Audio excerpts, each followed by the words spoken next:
What is up, everybody? Welcome to episode 7 of the Nightly Nonsense Podcast. I'm your host, Adam. I'm here with Dave and Chris. We're going to jump right into it.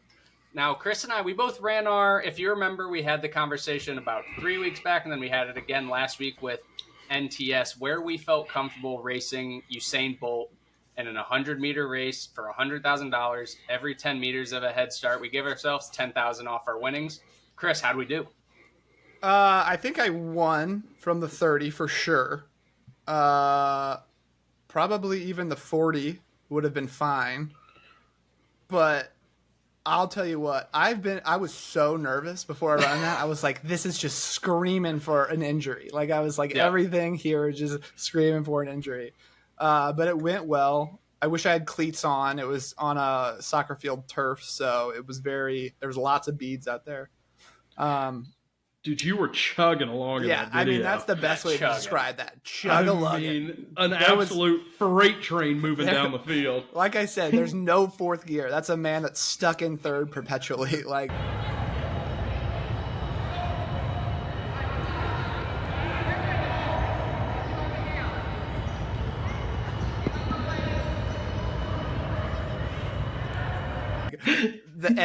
my start off the line.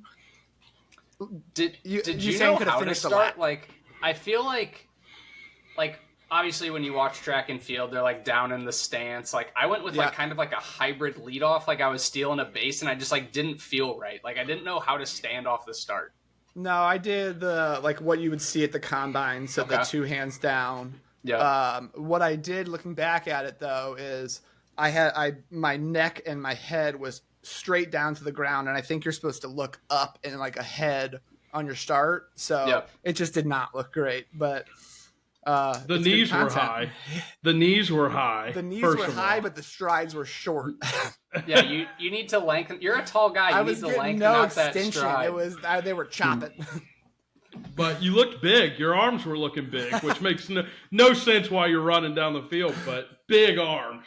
Oh, I just worked out before, so that was. What did the person who you asked to film you, like, what did they think? Were they just like, yeah, sure? And then did they say anything to you? Like, did they hype you up at all? No, it was just some kid getting some shots on net, and I just walked up to him and asked him, and he was like, yeah, man, no problem. So he was chill about it. Did you tell him it was for this highly successful podcast that you're on? No, I told him I was submitting a tryout tape to the Bears. I was like, at this point, like, maybe I have a chance, right? Yeah, I mean, they need all the help they can get. Yeah, I went to I took my talents to Crestview Middle School, back to the old stomping grounds. So even though we were on a track, we obviously it's very clear where the 100-meter line is, and then it's clear where the 100-meter finishes. But like the dashes just like didn't seem to make the most sense. But we walked it out. So first, we actually did it for where we thought was 60 meters, but turns out it was 50. And I ran it, and my time was like 7:1. And I was like, ooh, like maybe I could do 70 meters. So then we pushed it back to what was actually 60 meters. I got 8.7, so beat my time that I needed to beat. Not a chance I would have done it from 70 meters, but it was very telling how not athletic I am anymore. Yeah, I mean, you had a good I'll say this about your video, Adam. You had a good breathing pattern going. I noticed that. You were like, it was one of those. That was the second run. So we were really digging deep. Like, I'm not proud to admit how winded I was from a 50-meter sprint. Then, like, I saw, 10-minute in between. Then, how still not caught up I was to run 60 meters again. Yeah, but you look good out there. You look quick. I'm proud of you boys. I didn't find it necessary to go out there and show everybody I could run 10 meters. So, well, we'll just take a quick 5-second pause here, because this is where I'm going to chop in the videos of us running. So, 3, 2, 1, go.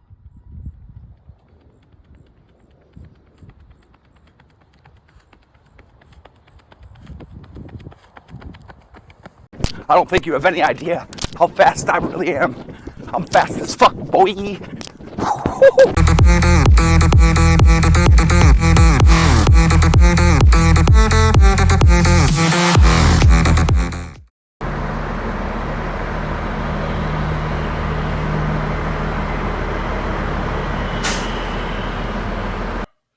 Look at him.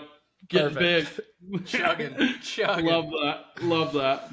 So, no, but kind of building off that, like I said, it was obviously more difficult than I thought it was going to be. And there's been some content. They've been doing a lot on College Game Day lately where they're bringing in fans because obviously a bunch of people think it's easier to kick a field goal than it is. And that guy ended up pulling in, what, 30K? Yeah. Yep. So there was that kid on College Game Day talking smack to Pat McAfee about how kicking's easy with one of his College Game Day signs, And so they've been doing this thing on College Game Day. If you can kick a 30-yard field goal, you win $60,000, I think is what they've been doing.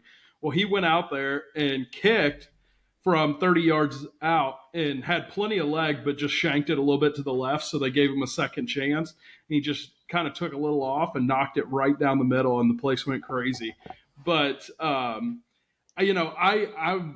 am thinking, kicking field goals. I've tried to kick a football before, and I can't get it to go like anywhere. Like I think it's really difficult. So it's weird because it's very hard to get it to like end over end. Like I feel like I kick it like a soccer ball and it more just like knuckles. Like I can't get it to like actually spin how a field goal is supposed to spin. Yeah, it's really weird.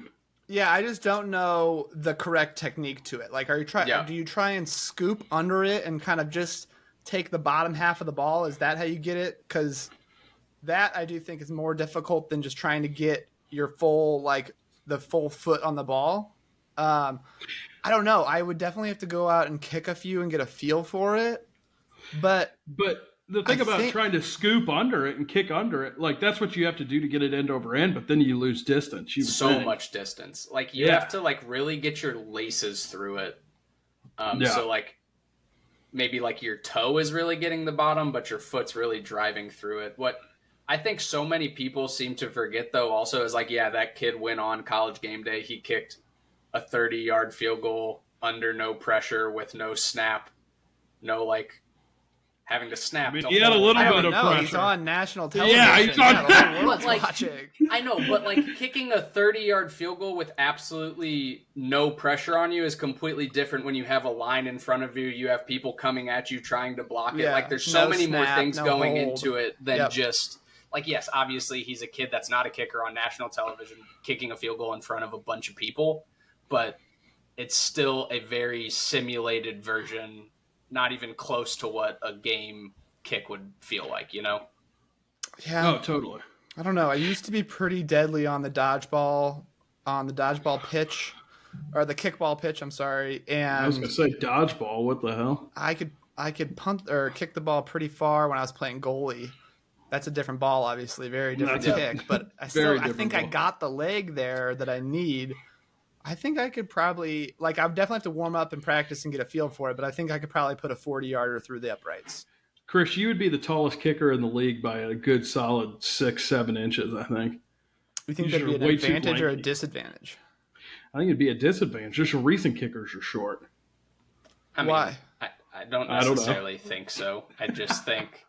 I don't know what the reason would be. Maybe the bigger guys are just a little more athletic, so they just go to a different area on the field. I don't know. But, at the end of the day, I think that being a kicker is a lot harder than what people give it credit for. Like, if you think about it, Brett Maher, is that how you say it? Or Mayer or whatever? Maher, yeah. Maher. Yeah, he got cut this weekend. He missed 3 kicks in a game and lost his job right after. And then you got like Cody Parkey, that guy for the Bears a couple years ago with the double doink off the upright and the lower in the crossbar.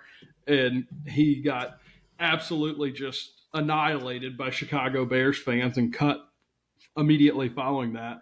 So, I mean, the amount of pressure that those guys go through, especially because they're the ones that at the end of the game, close game, they have to make a kick and they can't do it. And then that on top of the fact that it's hard to do. I think they're an underrated athlete in the whole grand scheme of things. Well, I agree. I think especially. Yeah, go ahead, Adam.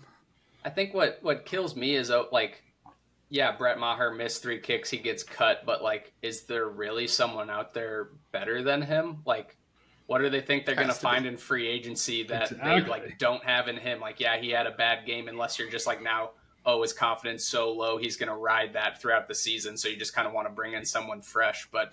I don't really get kind of a team's thought process there, because there's a reason why he's on the roster and the guy you're about to pick up isn't, you know? Yeah. I think that if you took a bag of 30 footballs and brought it to a small town in Mexico and said, learn to kick this far and you'll make lots of money, and you came back in like 15, 20 years, I think you have a pool of kickers you can pick from. Like, I don't think it's really a village of kickers. that difficult. I think what really makes it that, ratchets it up is when you're 50 yards and you have a wind blowing, Yep. and you have to start thinking about how the ball reacts to the wind and whether it's going to fade or draw. Like, that is when and especially the pressure on the kick as well. Like, Yep. I think The it's mental similar aspect is what's it's crazy. just like, you're on the 18th hole up one stroke and you have the tightest fairway you've ever seen, and you have to hit, like, there's a big difference between being able to hit the ball far and being able to hit the ball very accurately through, through the uprights. So it is difficult. I do think it's interesting. Like, it is crazy that you can have this game where these big dudes are just battling out, right? They're in the trenches just battling, and then you have these skill players just doing crazy things and jumping over people, one-handed catches and stuff. And still at the end of it, it comes down to this one guy who you don't even see at practice because he's out doing his own thing, and everything relies on him. That's kind of wild to me. Yeah. Like, football has to have the biggest, like, athletic variance, right? Like, for exactly what you just said. Like, you have just these receivers doing all this crazy stuff, and then just this one guy just saunters on out there, kicks it through the upright, struts his stuff back. Yeah, football's the only sport where you have a guy that's like 6'5", 310, and a guy that's 5'8", 140, 150 on the same team. Yeah. Like, it's crazy.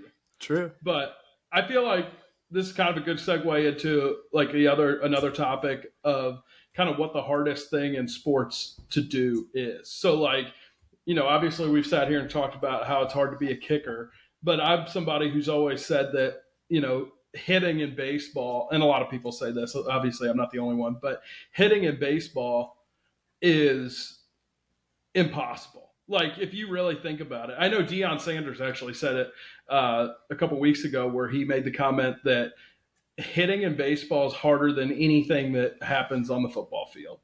And I think that being a hitter is the most difficult thing, because you have a guy, especially in this day and age, you have a pitcher who comes in, throws 101 mile per hour fastball that moves all over the place, and then he'll throw a 72 mile per hour curveball. It's like, how are you supposed to hit that? You have no idea. That are all in the same pitch funnel. Like, they look the that's what I was exact just same. going to say. So I just learned about pitch tunnels the other week, and they kind of showed you everything going through that tunnel and then all the different directions that they can go. That was a good graphic right there. But yeah, that's just wild, because then, like, really it is